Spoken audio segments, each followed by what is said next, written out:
I'm a big believer of learning. I've spoken about failures and how failures are amazing because you got to learn. And if you don't launch your product quickly, you're not going to learn because you can do case studies, you can do market analysis, competitive analysis, but it's only until you actually launch and you start getting feedback from actual clients or potential clients that you're going to see, oh, I need to change this. Oh, I need to modify that. That's what you need to do. So when they get stuck in that mindset of building the rocket ship to cross the bridge, they're never going to get there.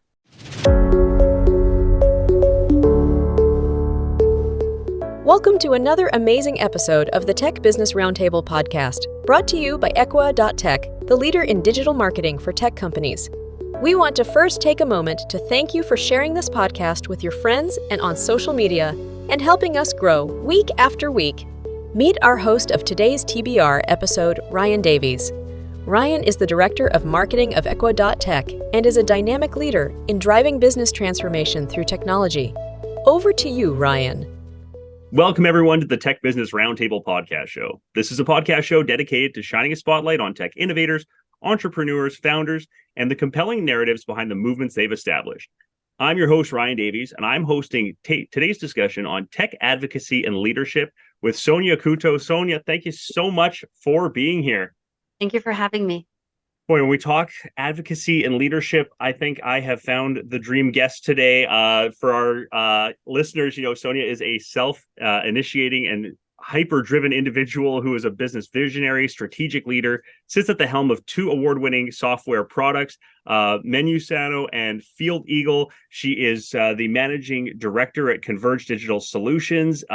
She's a highly results-driven leader, really known for getting things done and driving initiatives that lead to strategic partnerships and growth within Canada and internationally.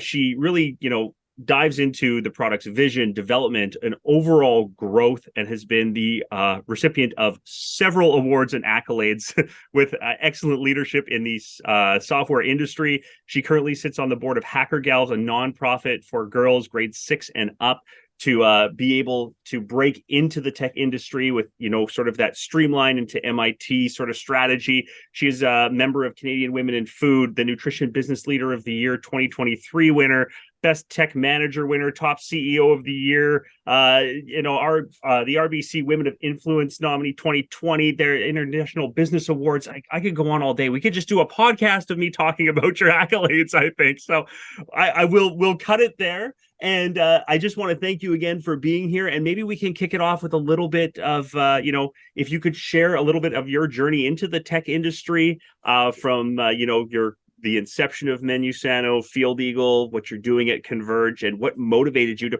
pursue a career in tech. Yeah, I got into tech by complete accident.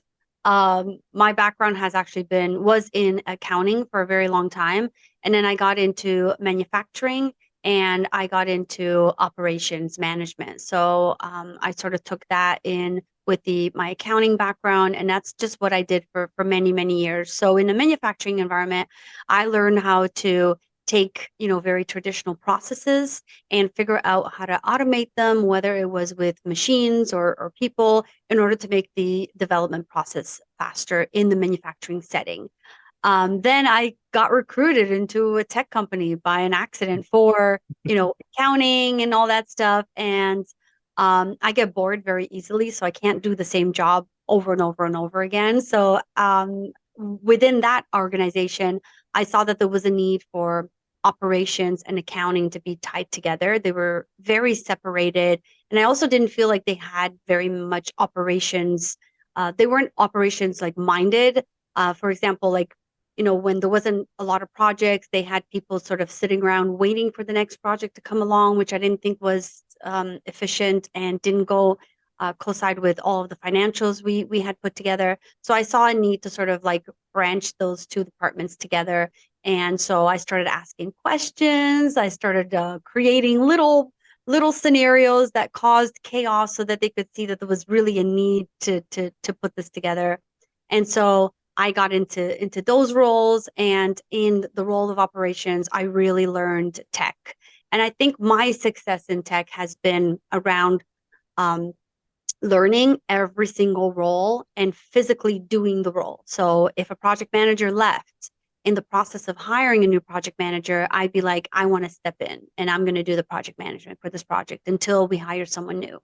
And I did the same thing with business analysis, and I did the same thing with QA, and I did the same thing with all the different roles so that number one, when we were hiring, I knew exactly what we were hiring for and what we needed, but I also knew how to do the job.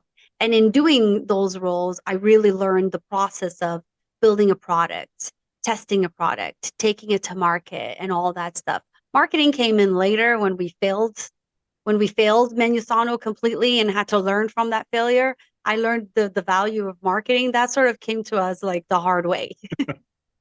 That's a way that everybody seems to learn, right? Especially like the founder's journey and whatnot. You're never going to master everything, but you get on a roll with stuff and you think, I can do this too. I've done that, and then something might not happen. And I think it's that ability to learn and adapt and grow that really is what sets leaders apart, right? So as a highly results driven leader yourself, I want to talk about kind of the principles that guide your approach to leadership and how you've been able to foster a culture of, as we mentioned, you're a master of getting things done with your team. So how have you been able to kind of, foster that culture? What's your guide and approach to leadership?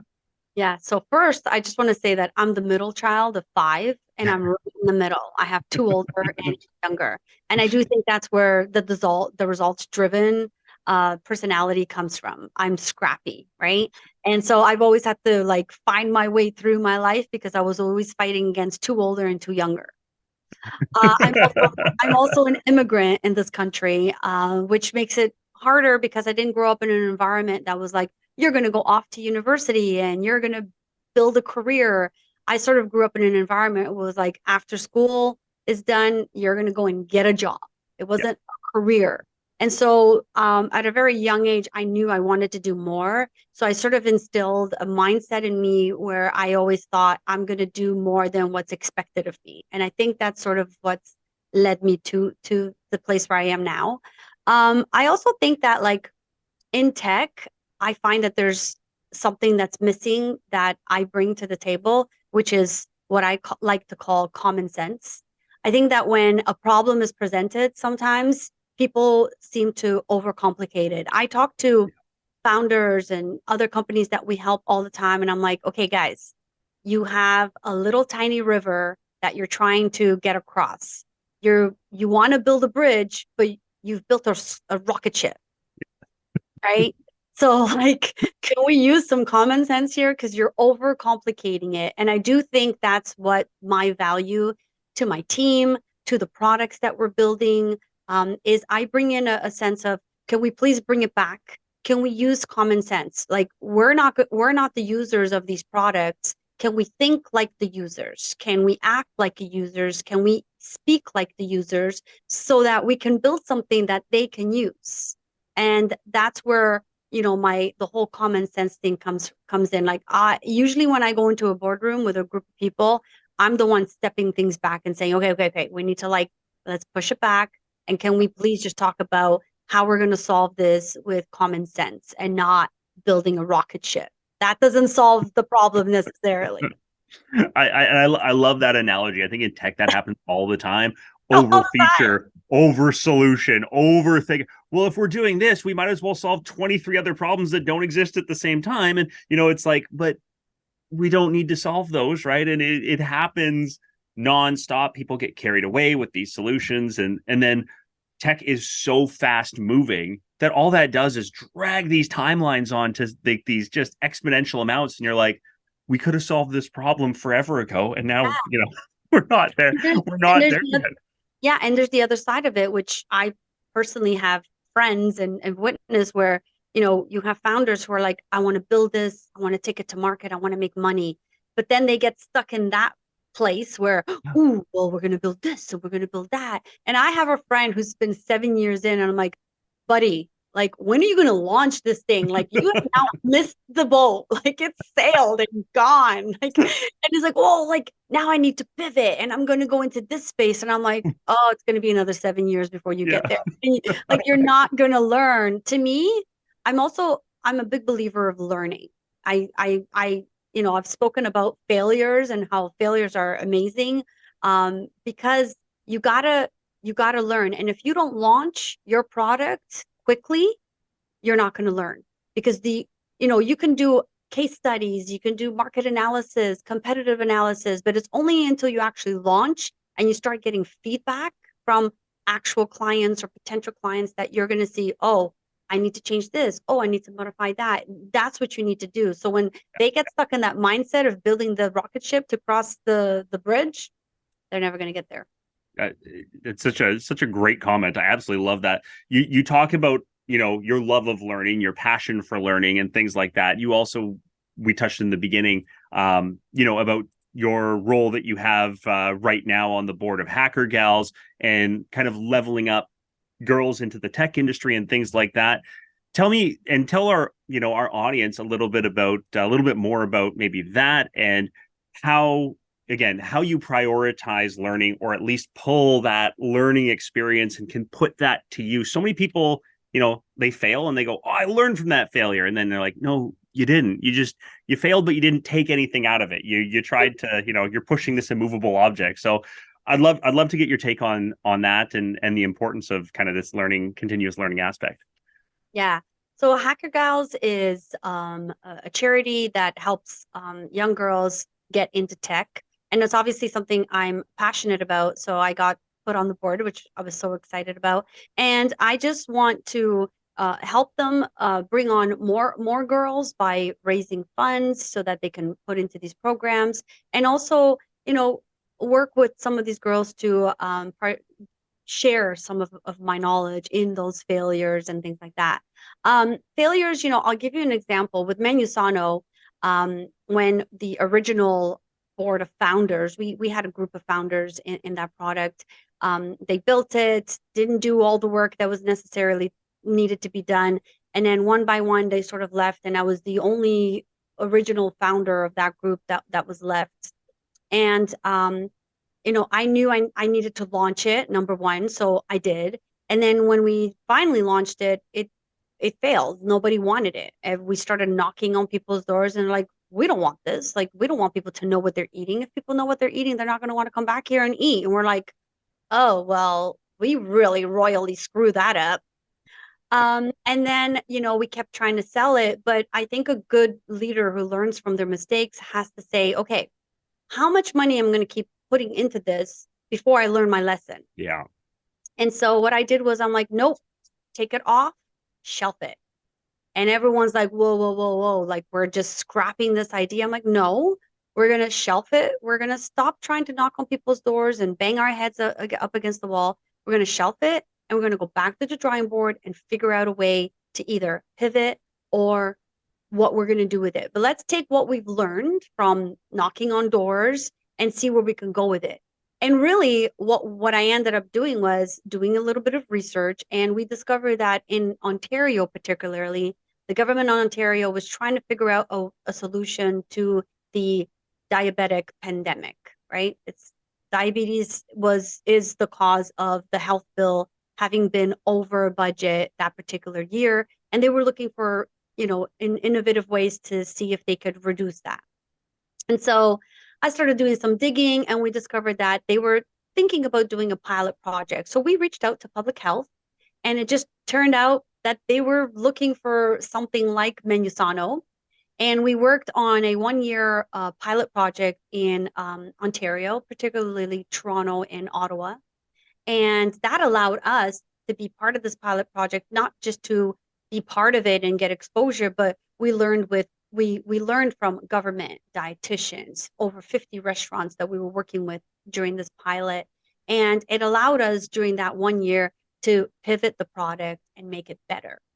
So at the end of that 1-year pilot, we now had created through this pilot a demand for our product, because legislation went into place, and people who had originally said no to us now were demanded to provide this information. So we sort of created a need for our products. With that being said, COVID hits and restaurants are not really operational. They're cutting costs. So we had to pivot again. And we're like, okay, like, we're not going to get restaurant business. What do we do? there's a whole business of manufacturing out there that need this product, which is nutrition labels, compliant nutrition labels. So we started going after that market. We realized that we needed to change our product a little bit in order to cater. And of course, I'm very involved in the actual, I don't code, but I'm involved in the development of the product because I'm out there talking to people and understanding. And then I come back with that common sense of all we need to do is add this little thing. And all this little feature needs to do is this, and that. Not a rocket ship, just go do that. And then I look at it, I'm like, perfect, let's go. So we really blew up our business during COVID. And now about 70% of our business is food manufacturers all over the US, which is our biggest market. We are global. We have a global presence. We have countries all over the world, Japan, Philippines, Europe, and of course, our home, Canada. And now we're competing against one of the biggest companies out there since the 80s who is not so innovative. And a lot of their clients want something that's a little more interactive, that has some AI built in, and that's a better tool. And the most important thing, easy to use. I cannot say that enough. I mean, that's UX, UI is everything, right? When you've got it out there, it's got to be not necessarily what you think people want. And I see a lot of that missed up in tech as well. Hey, this is what I think people want, and no, this is what I'm hearing. Go build. Don't let's pivot off of maybe what our vision was and do that. You've used that word a lot. Pivot. This wasn't even in my list of questions, but you're obviously so good at the ability to recognize when it's time and how to do it.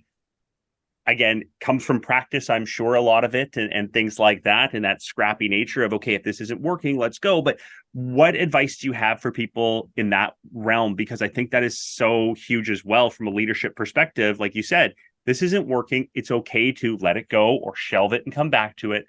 How do you recognize it? What's your kind of, thought process around it? Because obviously this is something that you're so fine-tuned on. I think you have to really understand, number one, the industry that you're going into. Not forget about tech. You're just a tech company. Nobody cares. Let's just pretend. It's all about the industry that you're going into and the problem you're trying to solve. And how many other people are trying to solve that problem? And are you all trying to solve it the same way? So this is technically like a competitive analysis, right? Yeah. Are your competitors doing the exact same thing you are? Okay, well, what's going to differentiate you from everyone else? Right? How are you going to pivot? And really pivoting is either you're failing and you need to change it up and come to market with something that's bigger and better, or you need to look at, is your product exactly the same as 10 other products? And that really doesn't bring any value to your clients. So what we've done at Menusano, well, what I've done at Menusano is every client that signs up to use our product, they become part of our client board. I call it a client board. And what that means is our roadmap development is based on the feedback that we get from our client board. So our clients are saying, your product is fantastic, we love it. But in a year or two down the road, this is what I really need to help me run my business. I really need you guys to be able to build something that does this and does that. And we don't charge our clients for it, but we put it on our roadmap as a priority from the board, which is the client board. So I'm constantly listening to our clients. What do you want? Because your clients know their industry. You don't know their industry. You're in tech. You're just building the tech. Yeah. But if you stop building tech and you listen to the people that are actually running those industries, know those industries, are ingrained in those industries, have been in it for years, they're going to give you so much valuable information that you can literally take your product and pivot just based on what you're hearing. Whether your product is failing and you can pivot on that feedback, or whether your product is doing really well and now it's time to take it to the next level. How do you do that? Oh, okay, I'm going to build AI because it's a buzzword. But is that really valuable to your clients? Do your clients really need AI? Right? Yeah. I think it's those conversations. Yeah.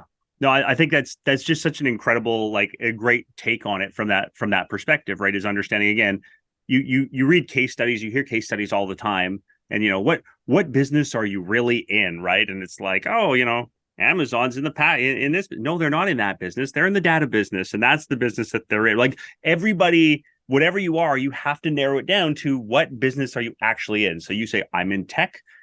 I mean, technically, I guess from the standpoint of what you do on a day to day, but your industry doesn't necessarily relate to tech, right? So you've got to be able to drive those strategic initiatives and things forward. I guess as you mentioned, it's a very competitive tech landscape. You're going up against sometimes giants and things like that as you grow. So it's very important to be able to be that one where I can be, I can be quick to adapt. I can do things the others are laggards to try and get to and things like that. And I think that's where founders really can take those next levels and make those, 6 to 7 to 8 to 9 figure jumps in terms of revenue that they're doing here.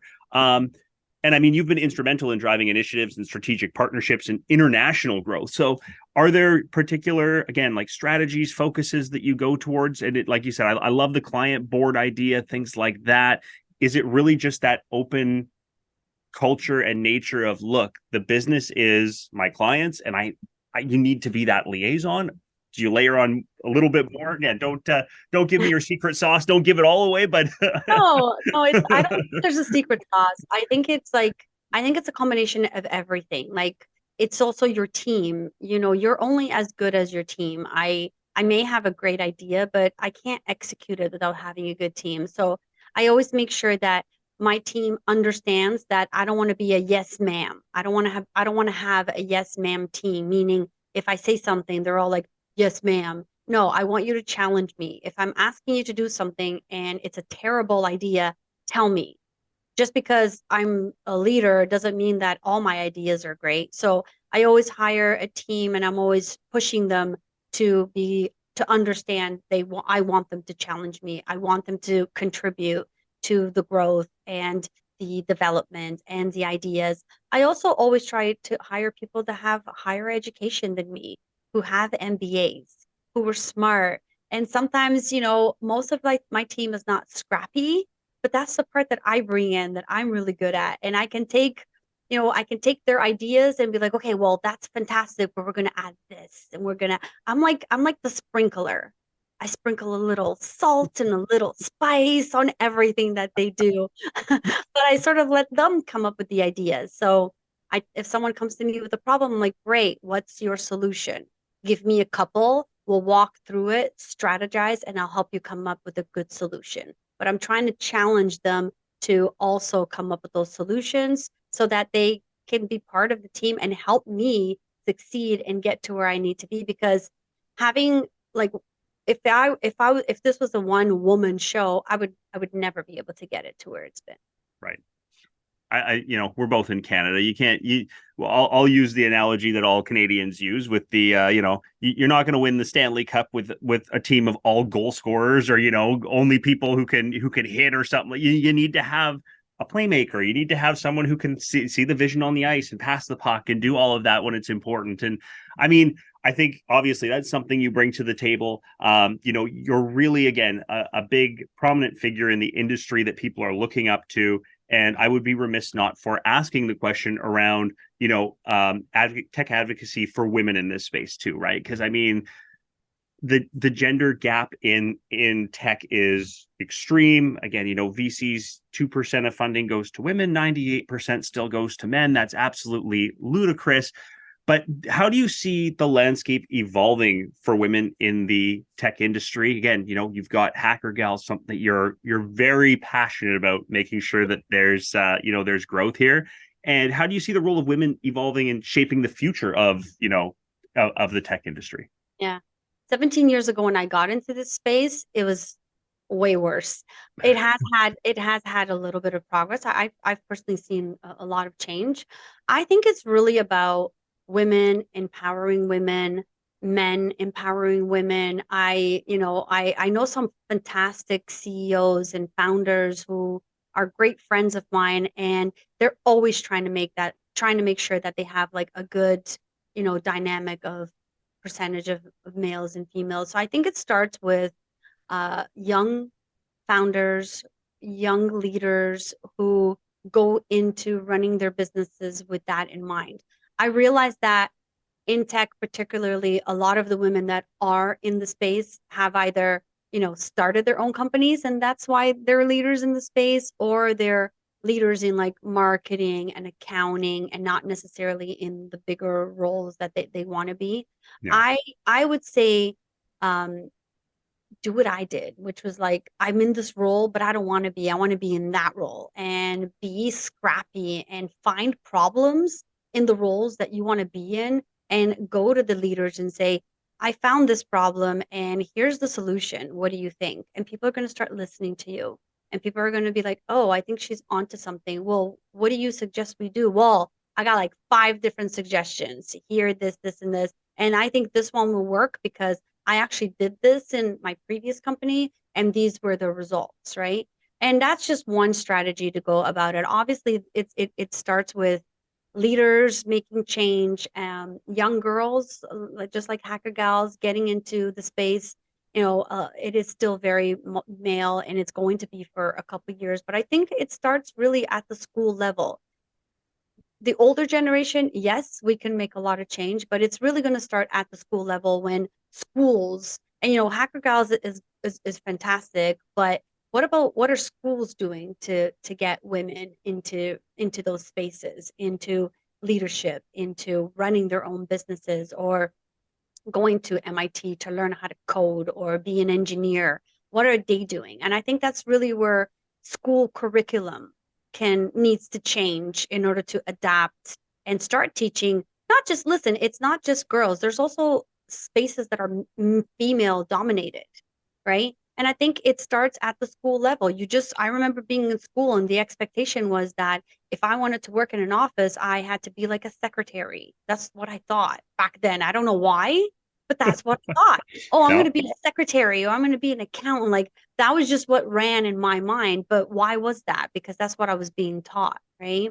So Yeah. I think if at the school level, at a very young age in school level, if you start teaching those things, take away some of the toys that are regular toys for kids and start bringing in things that are going to encourage them to get into these different spaces, right?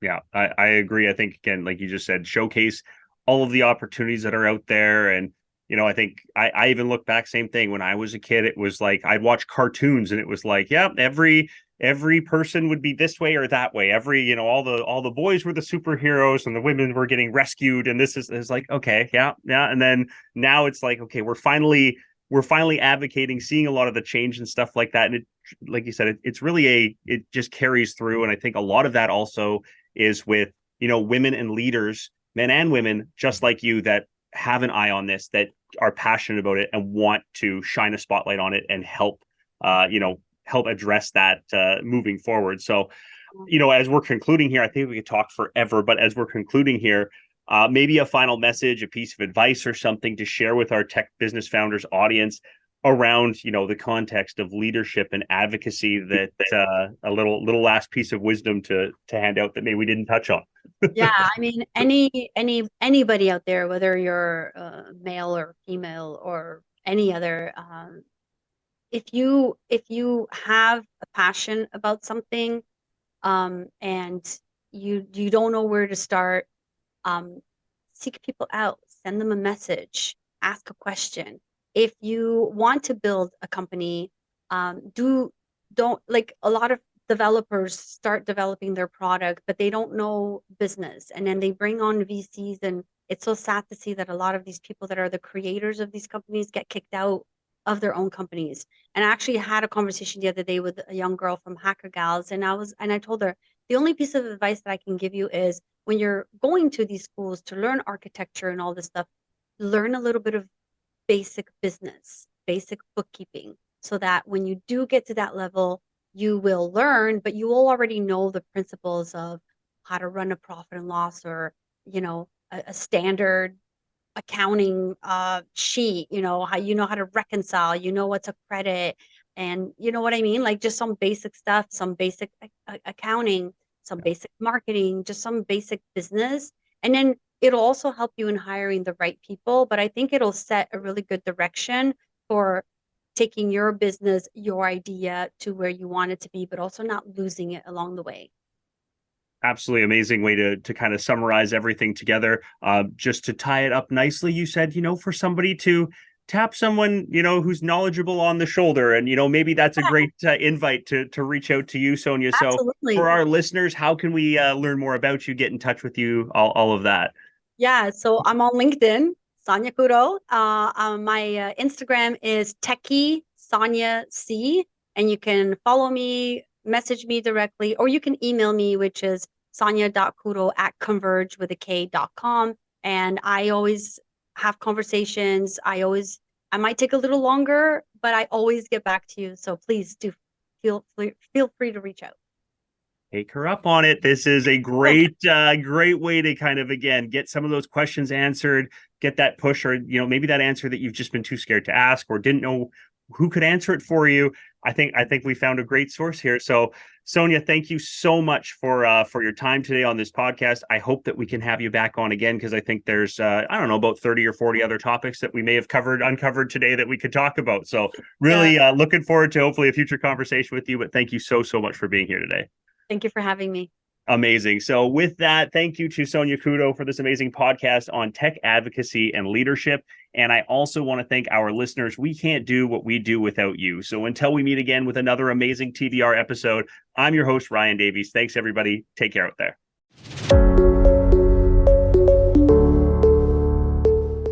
Thank you, Ryan, for this amazing episode. Thank you for joining us on the Tech Business Roundtable podcast. We hope our discussions have sparked new ideas, expanded your knowledge, and empowered you on your entrepreneurial journey.